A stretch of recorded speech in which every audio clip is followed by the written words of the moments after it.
안녕하십니까. 2024년 11월 15일 최병무의 팩트 시작하겠습니다. 이재명 대표가 선거법 위반 허위사실 유포에 관해서 징역 1년, 집행유예 2년을 선고받았습니다. 이게 확정되면 대선에 출마하지 못하고요. 그 다음에 민주당이 그 중앙선관위로부터 받은 국고보조금 434억 원을 반환해야 됩니다. 여하튼 이재명 대표의 미래는 지금 비록 1심 선고지만 불투명해졌다. 그리고 법조계의 중론에 따르면 징역 1년, 집행유예 2년이라는 1심 선고가 2심 또는 3심에서 바뀔 가능성 별로 없다. 또다시 이재명 대표가 지난 2018년처럼 2020년이죠. 최종적으로 대법원에서는 뭐 재판거래 의혹이 있는 그런 식으로 이걸 뒤집을 수 있을까? 불가능해 보인다. 왜? 김명수 대법원이 아니니까. 뭐 이렇게 판단을 할 수가 있겠죠. 그리고 권순일 같은 사람이 없으니까. 물론 뭐 그게 다 드러난 건 아니죠, 아직. 그러나 그런 의심이 강하게 들죠. 왜냐하면 그 당시 대법원에서 뭐 합동토론회 이런 데에서 갑자기 질문을 받으면 거짓말해도 된다. 뭐 이런 취지의 판결을 했던 거 아닙니까? 그게 말이 됩니까? 그렇기 때문에 상식에도 어긋나다. 근데 이번에 지금 뭐 조희대 대법원장 체제가 앞으로도 5년을 더 있어야 됩니다. 이런 상황에서는 재판 뒤집기는 불가능해진다. 자, 그러면 한성진 부장판사가 왜 이 두 가지 김문기 씨를 알았느냐 몰랐느냐는 부분, 그 다음에 백현동 용도 변경이 국토부의 협박에 의한 것이냐 아니냐, 이 두 가지에 대해서 왜 허위사실이고 고의성이 인정되느냐고 판단을 했는가. 그래서 제가 그 판결문을 소개해 드리겠습니다. 한성진 부장판사가 왜 이렇게 징역 1년이라는 선고를 했을까? 자, 우선 그동안 이재명 대표와 민주당에서는 이 왜 사진으로 이렇게 나온 거 있었죠. 뭐 골프 치고 아마 끝나서 찍은 사진의 모양인데 그게 이제 이렇게 4명만 나온 게 있습니다. 이재명, 그 당시 성남시장, 유동규, 김문기 뭐 이렇게 해서 그게 이제 조작됐다 뭐 이렇게 주장을 했었거든요. 그 부분, 그리고 이제 그 수집 자체가 위법적으로 수집했다 이렇게 얘기했는데 그 부분에 대해서 재판장은 사진 조작 등 뭐 이런 게 없는 것으로 보이고, 그리고 그 당일에 뭐 사진 찍었느냐 안 찍었느냐 뭐 이런 논란은 뭐 불필요하다. 이 사진은 임의로 제출된 것으로 보인다. 그러니까 이재명 피고인 측 주장을 받아들이지 않았죠. 그 다음에 왜 초반에 해외 출장 중에 김문기 씨하고 골프를 친 적이 없다 뭐 이렇게 얘기를 주장한 적도 있었죠. 그 골프를 친 부분에 관해서도 또 판단을 했습니다. 해외 골프, 그리고 이제 나중에 가서는 골프를 친 거는 사실인 걸로 보이지만 뭐 하급 직원이기 때문에 몰랐다 이렇게 얘기를 한 부분에 관해서 법원이 판단을 했는데 그거 일반인의 입장에서 진실이라고 믿기 어렵다. 골프 발언을 하기까지 기억을 환기시킬 기회나 시간은 충분했다고 보인다. 그런 점에서 본다면 종합해서 보면 결국 고의로 허위사실을 말한 것으로 보인다. 이렇게 판결을 했습니다. 자, 그 다음에 또 김문기 씨를 몰랐느냐 뭐 이 부분에 관해서 요건 약간은 법률적인 개념인데, 자, 검찰이 제출한 증거만으로는 이재명, 김문기 간 구체적인 교유 행위를 부인하는 것이다 라고 단정하기는 어렵다. 그래서 사실은 이 부분에서는 무죄를 선고할 수도 있는데, 김문기 씨를 몰랐다 뭐 알았다 이런 부분. 그런데 이게 이제 포괄일죄라고 전체적으로 하나의 죄를 형성한다라는 관점에서 본다면 골프 발언 부분을 그 유죄로 인정을 한 이상 따로 이 부분에서 무죄를 선고하기는 어렵다. 표현이 좀 애매하죠. 그러니까 무슨 얘기냐면 호주 뉴질랜드 출장을 2015년 1월에 같이 가서 10박 11일간 거기서 골프도 치고 뭐 했는데 골프 발언을 처음에 이재명 피고인이 부인했다가 나중에는 골프는 인정을 하고 뭐 이렇게 됐단 말이죠. 그런데 이제 몰랐다는 부분은 주관적 인식의 문제일 수 있다. 그런데 이 부분을 자, 근데 골프를 친 거 틀림없는데 그것까지를 연결해서 보면 이건 일반인의 상식으로 봤을 때 몰랐다고 하기 어렵다. 이렇게 본다는 거죠. 그러니까 몰랐다 이런 부분을 무죄다 이렇게 얘기하기 어렵다 이게 골프 친 부분 뭐 이런 것까지를 다 종합적으로 고려하면 이런 뜻이라고 보입니다. 자, 그다음에 그게 이제 김문기 씨를 알았느냐 몰랐느냐는 부분에 관한 쟁점 이제 정리를 한 거고, 백현동 부지는 이것도 이제 뭐 상당히 법률적인 개념으로 설명을 했습니다.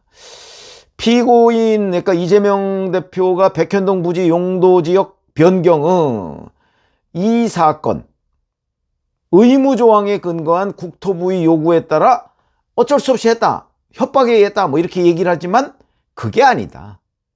이거는 종합적으로 볼 때 스스로 검토해서 변경한 것이다 이렇게 봤습니다.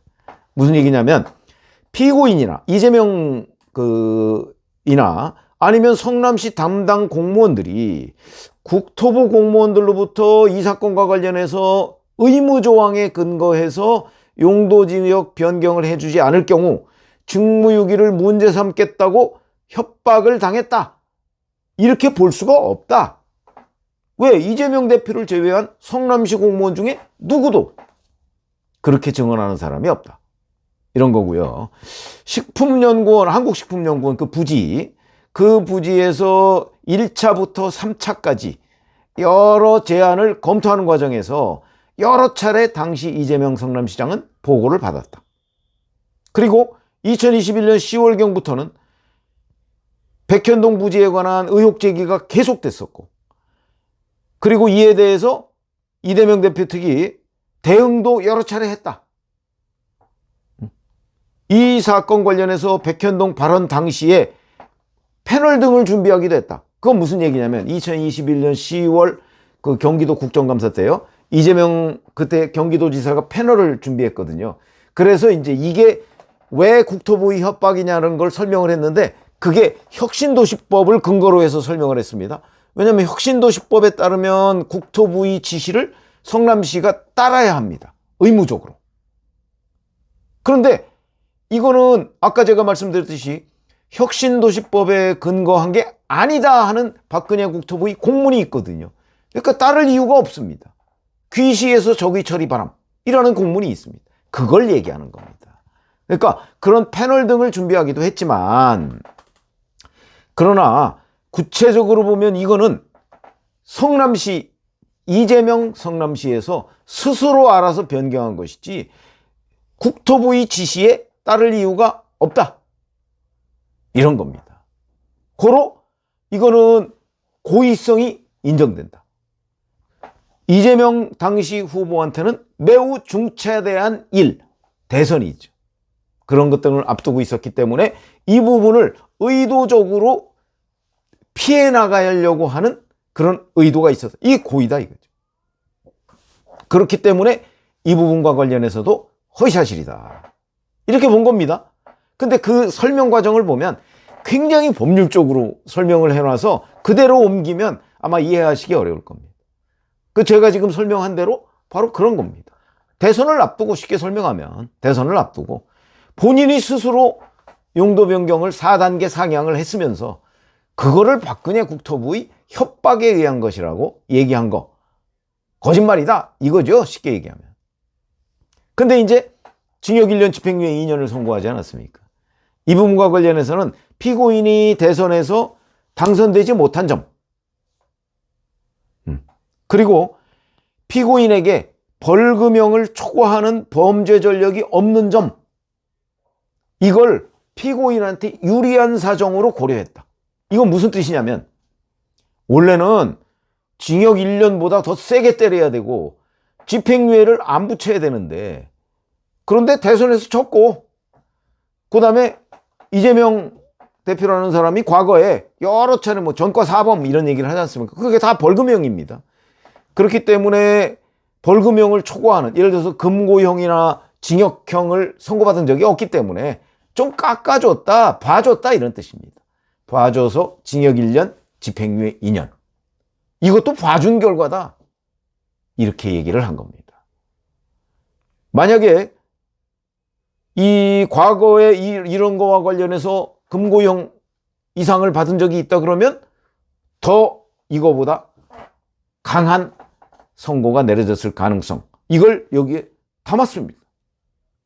그런 걸 보면 한성진 부장판사가 요 두 가지의 이슈에 대해서 김문기 씨를 알았느냐 몰랐느냐는 부분에 관해서는 검찰이 낸 증거만 가지고서는 아니 뭐 똑 떨어지게 거짓말이다 하기 어렵지만, 그러나 골프를 같이 쳤다 뭐 이런 부분은 다 팩트로 확인이 되기 때문에 이 움직일 수 없는 팩트와 포괄 일죄다, 같은 범죄를 형성하는 거다, 이래 놓고 모를 수 있느냐, 이런 점을 종합적으로 고려하면 일부러 몰랐다고 한 것으로 보인다, 이런 판단이고요.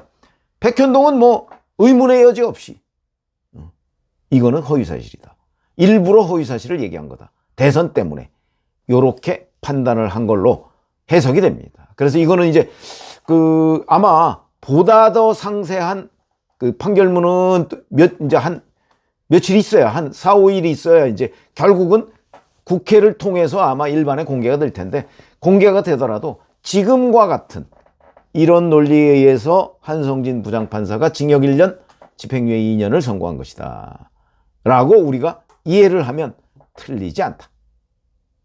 자, 그러면 이제 예를 들어서 뭐 이재명 대표 측은 뭐 곧바로 이제 항소하겠다 이렇게 얘기를 했더군요. 뭐 당연히 우리도 예상했던 일이고요. 그러면 2심에서는 뒤집힐 수 있을까? 이런 것들이 이제 굉장히 큰 관심사일 겁니다. 그거는 아마 이제 법조인들이 이거를 예상을 하려면 그 판결문을 다 하나하나 뜯어보고, 그리고 이제 평가를 해야 되는 것이고, 저희 같이 법조 출입 기자 전력이 있는 사람들이 판단을 해보건대는 2심에서는 1심이 워낙 길게 2년 2개월간 이루어진 거 아닙니까? 2심은요, 새롭게 드러나는 증언이나 증거가 없으면 그 1심에서 했던 증언이나 증거는 그냥 다 인정됩니다. 물론 이재명 대표가 여러 가지 꼼수로 또 뭐 이것저것 지연 전략을 쓰겠죠? 1심처럼 그렇게 호락호락하지는 않을 거예요. 1심은 강규태라는 무책임한 판사가 있기 때문에 뭐 막 그 재판을 굉장히 이제 늦게 지연시키는 거 그냥 다 용인하고, 이제 선고를 앞두고서는 자기가 그냥 판사를 사임하고 뭐 이런 여러 가지의 일들 때문에 이렇게 길게 된 것이고, 2심에서는 뭐 어차피 지금 이렇게 됐으면요, 이제 항소하면 서울 고등법원으로 갈 거거든요. 뭐 고등법원에 이제 내년 2월에 판사 인사가 있으니까 뭐 인사 대상자가 뭐 그걸 맡을지 어떨지는 모르겠지만, 이건 이제 고등법원에 가서 배당을 거쳐야 되니까. 근데 이제 고등법원은 아무래도 고참 판사들이죠. 그렇게 되면 내년 2월 전에는 배당이 될 겁니다. 그러면 아마 배당이 2월에 인사 대상인 사람 아닌 사람한테 배당이 될 가능성이 대단히 높은데, 그렇게 되면 뭐 그냥 쭉 2심 재판이 갈 거 아닌가요? 그렇게 되면 새로운 증거가 없는 이상 이걸 뒤집을 방법이 있을까? 저는 그렇게 생각이 듭니다. 그래서 판결문이 이제 나오면 법조인들이 아마 분석을 하겠죠. 근데 제가 그냥 어설픈 법조 기자의 눈으로 볼 때는 뒤집기 어려울 것으로 보인다. 왜 그러냐면 너무나 증거가 명확하기 때문에 뭐 이렇게 판단이 됩니다. 고맙습니다.